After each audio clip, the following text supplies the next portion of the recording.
Aujourd'hui, je vais partager une histoire qui touchera certainement votre cœur.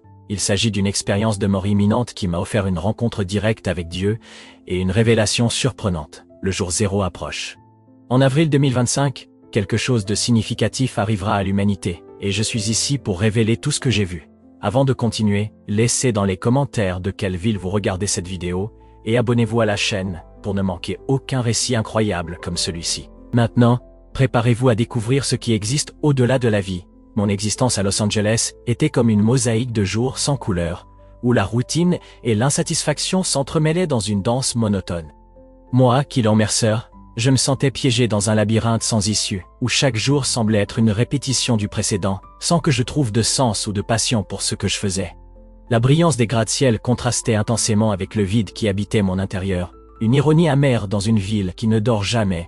Mon travail dans un bureau au centre-ville était épuisant et dépourvu de sens. Les lumières fluorescentes, le son incessant du téléphone et les conversations superficielles des collègues créaient un environnement qui, au lieu d'inspirer, étouffait mon âme. À plusieurs reprises, à la fin d'une journée épuisante, je me demandais « Pourquoi suis-je en vie ?» Ces doutes résonnaient dans mon esprit alors que je marchais dans les rues de Los Angeles, observant la foule qui semblait avoir une destination définie, tandis que je me perdais dans des pensées solitaires. « Kylan, tu sembles si distant aujourd'hui, tout va bien, tout va bien ?» demanda Evelyn Knight un matin, remarquant mon expression mélancolique pendant une pause café. « Je ne sais pas, Evelyn.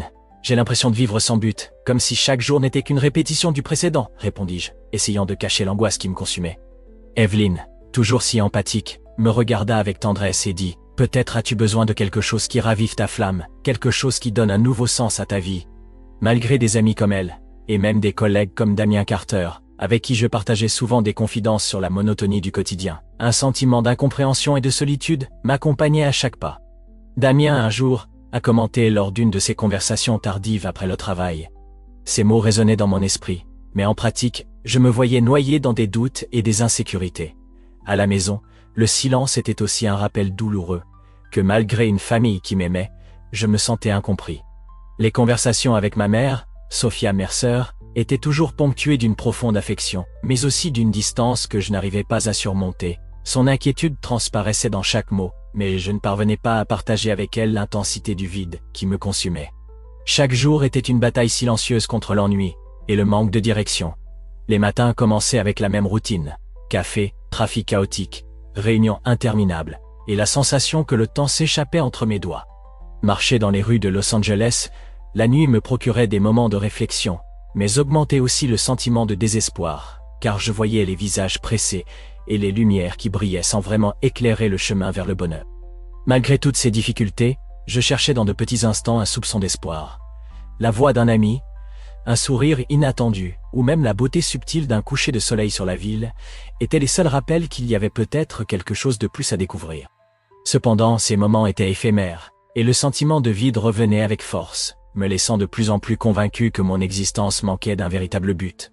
C'était ma réalité avant l'accident. Une vie imprégnée de doutes, de solitude, et de la quête constante d'un sens plus grand.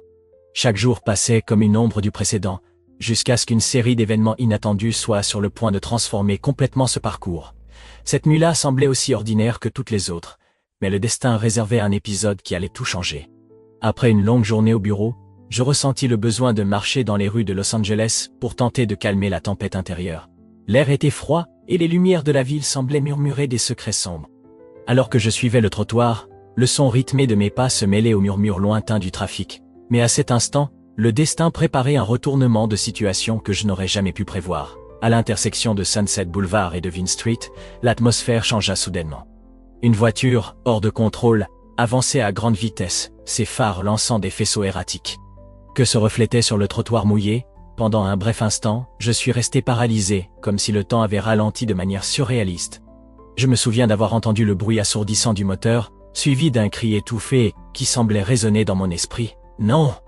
S'il vous plaît !» J'ai presque crié à moi-même, mais ma voix s'est perdue dans le tourbillon d'émotions et le son assourdissant de l'impact imminent. En un clin d'œil, j'ai été frappé avec une force brutale. La douleur qui a suivi était si intense qu'elle semblait provenir d'une étincelle de pure agonie. Mon corps, autrefois si familier, est devenu un objet informe, fragmenté en morceaux de sensations et de désespoir. C'était comme si chaque fibre de mon être était déchirée, et je sentais que mon propre corps se désintégrait, Alors que la douleur dominait mes sens, quelque chose d'étrange a commencé à se produire. Au milieu du chaos, j'ai perçu une sensation de détachement, comme si j'observais tout de l'extérieur, sans être plus prisonnier de cette enveloppe fragile. Et en même temps, une calme inexplicable envahissait ma conscience. « Quilon, tiens bon, tu vas t'en sortir. J'ai entendu une voix, peut-être la mienne, résonner au milieu du tumulte, bien que les mots perdaient tout sens logique face à ce qui se passait.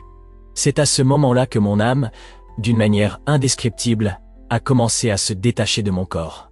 Je n'étais plus limité aux contours physiques, mais je vivais une liberté que je n'avais jamais imaginée.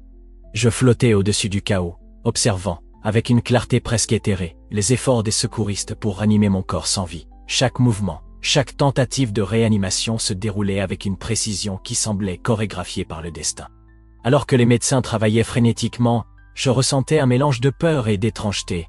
L'angoisse de voir mon corps inerte se mêlait à une sensation de paix, comme si la douleur physique avait été remplacée par un calme réconfortant. Cette dualité m'a fait me questionner. Étais-je vraiment en train de mourir, ou y avait-il quelque chose de plus au-delà de la frontière entre la vie et la mort? Dans un dernier aperçu, avant de me livrer complètement à l'obscurité, j'ai capté des fragments de dialogue, de gestes de désespoir et d'espoir. Un infirmier, les larmes aux yeux, a murmuré « Nous ne pouvons pas te perdre, Quilon. Tu as tant à vivre. » Ces mots, maintenant lointains et en même temps éternels, résonnaient en moi alors que la perception de mon corps devenait de plus en plus ténue. La séparation était complète. Je flottais au-dessus de moi-même, témoignant des derniers instants d'un cycle qui se terminait pour laisser place à quelque chose d'extraordinaire. La douleur et la peur ont cédé la place à une acceptation sereine, comme si cette expérience était, d'une certaine manière, nécessaire pour la transformation à venir. Au moment où j'ai senti mon âme se détacher du corps, une étrange sensation de légèreté m'a envahi. Je flottais, loin des cris et du chaos qui résonnaient encore en bas. L'environnement autour de moi se transformait progressivement. Les couleurs des feux de circulation et les lumières de la ville devenaient de douces taches de lumière, tandis que l'agitation se dissipait dans un silence réconfortant. Je sentais comme si je montais par un escalier invisible, guidé par une force qui ne pouvait être expliquée par des mots. À mesure que je m'élevais, chaque détail semblait gagner une intensité presque palpable. La brise devenait douce, caressant mon être avec délicatesse, et l'obscurité que je m'attendais à trouver a été remplacée par une lumière radieuse et sereine. L'espace s'est ouvert, révélant un paysage qui semblait peint à la main. Des nuages blancs flottaient en harmonie, entrecoupés de reflets dorés, et une lueur douce émanait de chaque point du firmament. Je ne ressentais pas de peur, seulement une curiosité profonde, et un calme qui remplissait tous les recoins de mon être. C'est dans cet environnement céleste que, soudainement, j'ai vu une figure qui allait tout changer. Elle s'approchait lentement, enveloppée d'une lumière intense, et avec une présence qui transcendait toute description. L'ange était vêtu de longues robes blanches qui semblaient couler comme de l'eau, et une épée dorée brillait dans ses mains avec une lumière qui rivalisait avec le soleil. Ses yeux, pleins de compassion, ont rencontré les miens, et en un instant j'ai senti que chaque particule de mon existence était baignée d'un amour infini. « Quilon, nous nous rencontrons enfin, » dit l'ange, sa voix résonnant avec une cadence qui mêlait force et tendresse. « Qui êtes-vous? Pourquoi suis-je ici ?» demandai-je, la voix résonnant encore comme un murmure incrédule devant cette vision si sublime. L'ange sourit, et son sourire semblait dissiper tous les doutes et angoisses que je portais. « Je suis ton gardien, envoyé pour te guider dans ce moment de transformation. Tu es entre deux mondes, et l'expérience que tu as vécue n'est que le premier. Je suis désolé, mais le texte que vous avez fourni est trop long pour être traduit en une seule fois. Pourriez-vous s'il vous plaît le diviser en parties plus courtes? Je serais heureux de vous aider avec la traduction. » Essence véritable de mon être, en terminant la révision, la salle s'est remplie d'une lumière réconfortante.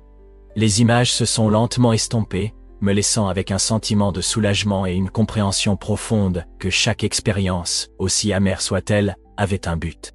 J'ai réalisé que ma vie, avec toutes ses imperfections et ses moments de compassion, était une mosaïque complexe qui me préparait à la transformation à venir. Lorsque l'écran céleste s'est éteint, un nouveau portail s'est ouvert devant moi. J'ai ressenti une attraction irrésistible, comme si une force douce m'appelait vers un destin au-delà de tout ce que je connaissais. Avec l'ange à mes côtés, j'ai traversé le portail, et en un clin d'œil, j'ai été immergé dans un décor défiant toute description terrestre. En émergeant de l'autre côté, je me suis retrouvé dans un environnement d'une beauté indescriptible. Devant moi s'étendait un vaste champ d'herbes verdoyantes, si vibrant qu'il semblait avoir été peint avec l'essence même de la vie. Les fleurs, dans un kaléidoscope de couleurs, s'ouvrait doucement au gré d'une brise chaude et délicate, créant un tapis naturel invitant à une promenade sereine. Je me sentais comme si j'avais atteint un paradis perdu où il n'y avait aucune trace de douleur ou de souffrance. « Kilon, regarde la perfection de cet endroit », murmura l'ange, dont la voix douce et mélodieuse résonnait comme une berceuse. Encore émerveillé, je répondis, « C'est comme si l'univers avait décidé de révéler son visage le plus généreux. » Je n'aurais jamais imaginé que la paix puisse être si palpable. En marchant dans ce champ, chaque pas semblait libérer une nouvelle vague de sérénité. Les rayons dorés du soleil caressaient ma peau avec délicatesse, et chaque centimètre de ce sol vibrait d'une énergie vitale qui remplissait tous mes sens. Il n'y avait ni hâte ni souci. Tout était harmonie et une beauté naturelle qui m'enveloppait complètement.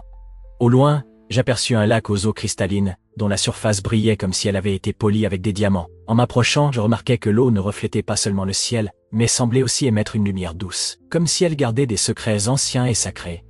Je m'assis au bord du lac, permettant à la tranquillité de ce décor d'envahir chaque fibre de mon être. En absorbant l'environnement, je pouvais entendre le murmure de la nature, le bruissement des feuilles, le chant lointain d'oiseaux inconnus, et, dans un instant presque imperceptible, le son de rire léger et heureux, cet endroit où la douleur se dissipe et l'âme se régénère, commenta l'ange, s'approchant et s'asseyant à mes côtés.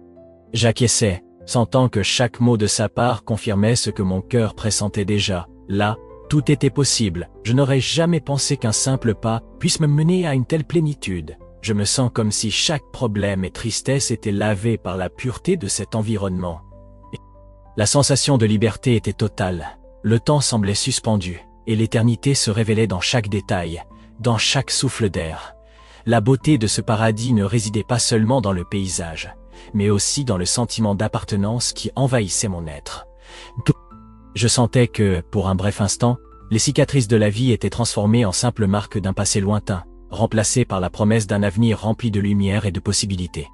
Alors que le soleil commençait lentement à se coucher, baignant le ciel de teintes orange et pourpre, l'ange me tendit la main dans un geste symbolisant à la fois l'accueil et la transition.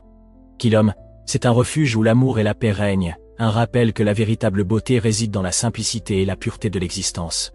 À travers ses yeux, je pouvais ressentir une sagesse ancestrale, une compréhension que, même dans les moments les plus sombres, l'univers réserve toujours un chemin vers la rédemption.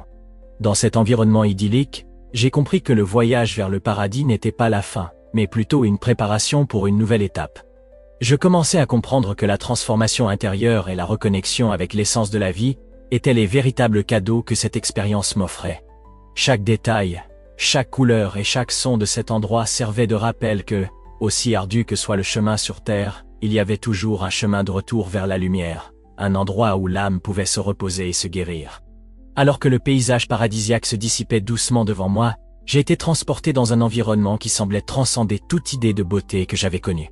Marchant aux côtés de l'ange, je sentais mes sens s'aiguiser, comme si chaque particule autour de moi portait une signification divine. Soudain, l'atmosphère changea, et le décor se transforma en une clairière de lumière intense, où le temps semblait s'arrêter, et la réalité se déployait en couches de pure énergie. Au cœur de cette clairière, une figure. Majestueuse, elle commença à prendre forme, vêtue d'une tunique blanche et éclatante, reflétant les couleurs d'un arc-en-ciel éthéré, tandis qu'une couronne dorée reposait sur sa tête, irradiant une lueur sereine. Mon cœur s'emballa, mais en même temps, une sensation de paix indescriptible m'enveloppa. Je savais, avec une certitude qui transcendait la raison, que j'étais en présence de Dieu. Kilom, je suis ici. La voix résonna, profonde et douce, résonnant directement dans mon âme. Est-ce vous? Bégayai-je, encore incrédule face à la réalité de cette présence immense. La figure s'approcha, émanant une aura de sagesse et de compassion. Ses yeux, remplis d'un amour qui semblait englober toute l'existence, rencontrèrent les miens avec une tendresse qui dissipait toute trace de peur. Dit-elle, d'une voix qui portait le poids et la légèreté de tous les univers, tu as été choisi pour voir la vérité que beaucoup craignent d'affronter. Chaque expérience, chaque erreur et chaque triomphe t'ont mené à ce moment de révélation. Tandis que ces mots se déroulaient, je sentis comme si chaque fibre de mon être absorbait une énergie réconfortante et transformatrice. L'environnement devint une scène où le divin rencontrait l'humain, où mes doutes et mes peurs furent remplacés par une clarté lumineuse. Les couleurs autour de moi s'intensifièrent, et une lumière dorée, qui semblait avoir sa propre vie, nous enveloppa tous deux, comme si elle unissait le ciel et la terre en cet instant sacré. Tu portes en toi la capacité de transformer non seulement ta propre vie, mais celle de nombreux autres, continua Dieu, tandis qu'une douce brise faisait danser les fils de mon existence. Chaque action, si petite soit-elle, résonne à travers l'univers et touche des âmes lointaines. Comprends qu'il n'y a pas d'insignifiance dans ton voyage, même dans les moments de faiblesse. Au milieu de cette conversation transcendante, je sentis que mes cicatrices, tant émotionnelles que physiques, se dissolvaient, remplacées par une profonde compréhension que toutes les adversités avaient été nécessaires pour me façonner. La présence divine semblait murmurer des secrets anciens, des histoires de rédemption et la promesse d'un avenir où l'amour inconditionnel serait la plus grande des forces. « Regarde, Quilon !» dit Dieu avec un sourire qui apaisait le temps lui-même. « L'univers est vaste, et chaque étoile garde un fragment de sagesse. Tu as été placé ici non par hasard, mais pour être un canal de lumière, un phare qui aidera les autres à trouver le chemin même dans les ténèbres les plus denses. Je ressens une paix que je n'ai jamais connue, répondis-je, presque ému par l'intensité de cette rencontre. Mais en même temps, il est difficile d'accepter que tout ce que j'ai vécu, toutes les douleurs et erreurs, avaient un but plus grand. Dieu s'inclina légèrement, comme s'il voulait que chaque mot s'installe profondément en moi. Tout, des moments de plus grande obscurité aux éclats de lumière, composent la grande mosaïque de la vie. Ah, toi, Quilon, tu es une pièce vitale de cette œuvre divine. Pendant des instants qui semblèrent éternels, nous restâmes là, immergés dans un dialogue silencieux, où chaque battement de mon cœur vibrait en harmonie avec les enseignements que je recevais. Je sentis que la rencontre n'était pas seulement une révélation pour moi, mais un transfert de connaissances, une graine plantée pour fleurir lors de futures aventures. Toujours immergé dans l'aura divine de cette rencontre, tandis que les paroles de Dieu résonnaient en moi, je sentis un changement dans l'atmosphère. La clairière de lumière s'élargissait, et autour, une énergie vibrante annonçait quelque chose d'extraordinaire.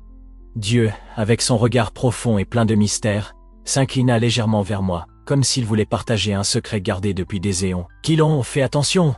dit Dieu d'une voix douce, mais ferme. Un cycle approche, une renaissance spirituelle qui transformera le destin de l'humanité. Mes émotions se mêlaient. D'un côté, il y avait une inquiétude naturelle face à l'inconnu, mais de l'autre, une curiosité intense et un désir de comprendre la signification de ce nouveau temps. Au milieu de ce tourbillon de sentiments, une image commença à se former devant mes yeux. Le calendrier céleste marquait une date, avril 2025, un point crucial appelé le jour zéro de la nouvelle ère. « Jour zéro ?» demandai-je, la voix tremblante et pleine d'attente. « Oui, mon enfant, » répondit Dieu. « Au jour zéro, un portail de lumière s'ouvrira, connectant tous les êtres à une nouvelle conscience. C'est le moment où l'humanité aura l'opportunité de se purifier, de s'élever et d'embrasser une vérité qui transcende la matière. » Tandis qu'il parlait, je vis au loin une projection de lumière pulsante qui semblait annoncer le début de cette ère. Chaque pulsation portait un message de transformation et d'espoir. Dieu continua. Ce cycle n'est pas destructeur, mais plutôt une renaissance, un renouvellement spirituel qui rétablira l'équilibre perdu. Ceux qui seront préparés, ayant nourri la flamme de la foi et de la compassion, seront récompensés par une connexion plus profonde avec le divin. La révélation se déployait comme une tapisserie complexe et magnifique. Je sentais que chaque mot était gravé dans mon cœur, éveillant un sentiment de responsabilité et, simultanément, une profonde gratitude d'avoir été choisi pour assister à cet événement grandiose. Mais comment puis-je me préparer à quelque chose d'aussi grandiose ? Demandai-je, désireux de comprendre l'importance de cet appel universel. La préparation, Quilon, n'est pas quelque chose que l'on peut forcer. C'est l'épanouissement naturel de l'esprit, un voyage de connaissance de soi et d'amour inconditionnel. La transformation mondiale qui s'annonce reflète les changements internes que chaque être doit vivre. Expliqua Dieu, sa voix était comme un phare dans l'obscurité. L'image du portail de lumière s'intensifiait, révélant des figures lumineuses qui se déplaçaient en parfaite harmonie, représentant des âmes éveillées et connectées. Ce spectacle céleste symbolisait l'union de tous les êtres, quelle que soit leur croyance ou origine, dans un seul but, évoluer et embrasser une nouvelle ère de conscience. Je sentais que l'univers entier conspirait pour cette transformation, souligna Dieu. Beaucoup seront indifférents à ce changement, aveuglés par les illusions du monde matériel, mais ceux qui entendront l'appel et s'ouvriront à la vérité seront les héros de ce nouveau temps. Au jour zéro, l'amour et la sagesse prévaudront. Et toi, Quilon, tu auras un rôle crucial dans cette transition. En absorbant ces mots, je sentais comme si une graine d'espoir était plantée en moi, prête à fleurir dans la nouvelle ère qui approchait. La révélation du jour zéro non seulement éclairait mon but, mais indiquait aussi que chaque petite action, chaque geste de bonté, avait le pouvoir de transformer le monde. À ce moment-là, la clairière fut inondée d'une lumière radieuse qui semblait unir le ciel et la terre, et je sus que j'étais témoin de l'annonce d'une renaissance mondiale, une ère où le divin se manifesterait dans chaque cœur, marquant le début d'un nouveau voyage pour toute l'humanité. Après la révélation du nouveau cycle et la promesse du jour zéro, l'atmosphère autour de moi commença à se transformer à nouveau. Comme si l'univers voulait me conduire à un dernier et profond chapitre de ce voyage, je fus guidé par l'ange, qui me conduisait maintenant avec une sérénité encore plus grande, jusqu'à un édifice magnifique qui se dressait devant moi, imposant et empreint d'une aura de mystère. C'était la bibliothèque céleste, un temple de connaissances éternelles qui contenait, dans ses étagères infinies, les secrets de toutes les époques. En entrant dans ce sanctuaire de lumière et de sagesse, je sentais que chaque pas était une plongée dans un océan d'histoire et de révélation. Les murs étaient revêtus de marbre scintillant, et les détails architecturaux semblaient avoir été sculptés par des mains divines, reflétant l'harmonie entre le ciel et la terre. Autour de moi, des milliers de livres reposaient sur des étagères qui s'étendaient à perte de vue. Chaque volume irradiait une énergie propre, comme s'il contenait en lui les expériences et les leçons de vie innombrables. Quillan, chacun de ces livres renferme l'essence d'une histoire, un apprentissage que l'univers a décidé de consigner pour l'éternité, commenta l'ange. Alors que nous marchions entre les étagères, sa voix résonnait comme un murmure ancestral, empreint de révérence et de mystère. En m'approchant d'une des étagères, mes doigts tremblaient d'émotion en touchant un livre qui semblait palpiter de vie propre. En l'ouvrant, je fus surpris de voir qu'il contenait toute mon existence, depuis les premiers pas de mon enfance jusqu'aux moments les plus intenses de mon parcours. Chaque détail était méticuleusement décrit, et les émotions, les choix et les rencontres passées se présentaient en lettres dorées qui brillaient doucement à la lumière tamisée de l'environnement. « C'est ton histoire, Quillan », dit l'ange avec un sourire, tandis que je feuilletais les pages avec un mélange de surprise et de mélancolie. « Ici réside la connaissance de qui tu as été et de qui tu peux devenir. Chaque chapitre, chaque erreur et chaque triomphe ont un but plus grand. » Dans un coin plus retiré de la bibliothèque, je trouvai un autre tome singulier. En l'ouvrant, je fus enveloppé par une symphonie de notes et d'accords qui racontait l'histoire de la musique de toute la Terre. Ce livre semblait être une partition universelle, où chaque mélodie et chaque silence se combinaient pour former la bande sonore de l'existence humaine. J'étais émerveillé par l'idée que, tout comme ma vie, la musique était une expression du divin, capable de toucher les âmes et de transformer les réalités. En explorant l'immensité de ce lieu sacré, le sentiment d'appartenance et d'humilité s'intensifiait. Au milieu des livres et de la sagesse accumulée là, je réalisais que le savoir ne se limitait pas seulement au passé, il s'ouvrait. Comme une porte vers l'avenir, où la transformation et la connaissance de soi étaient fondamentales pour une nouvelle ère.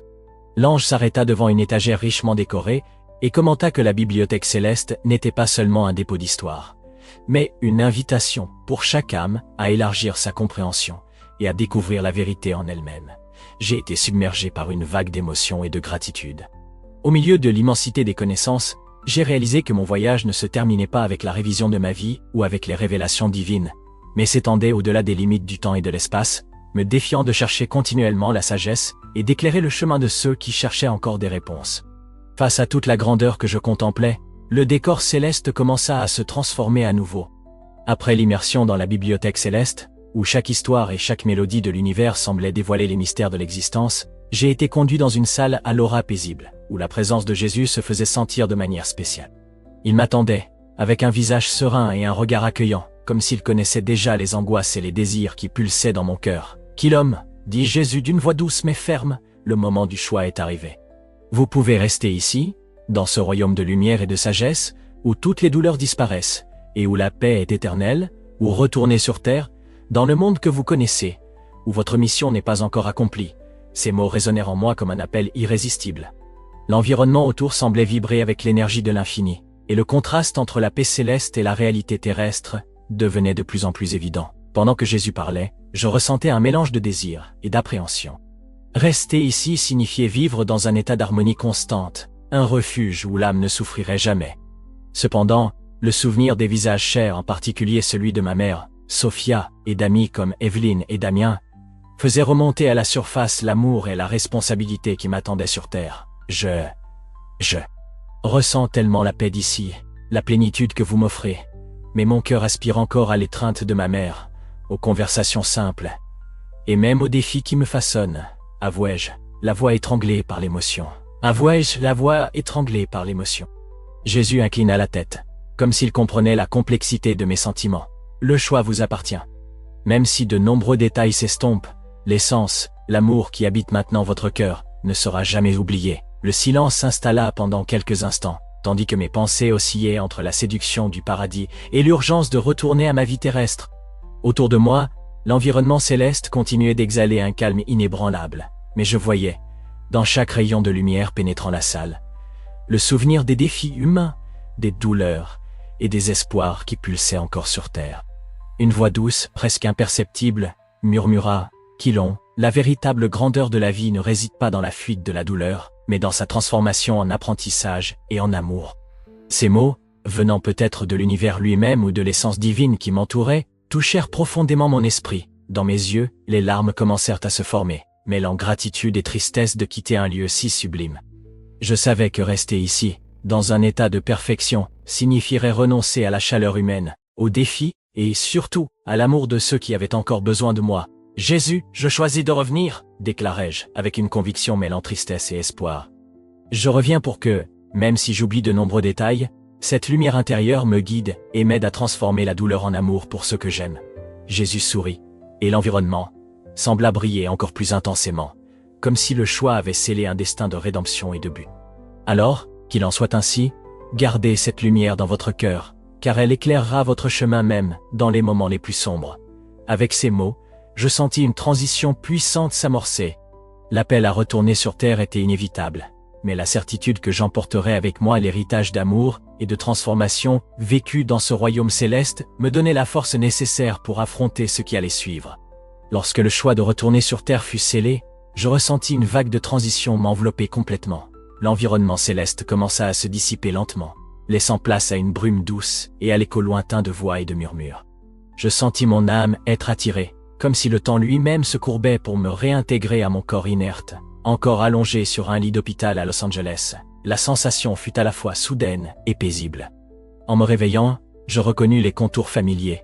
Depuis la chambre, le son des machines surveillant mes battements cardiaques et les visages inquiets autour de moi.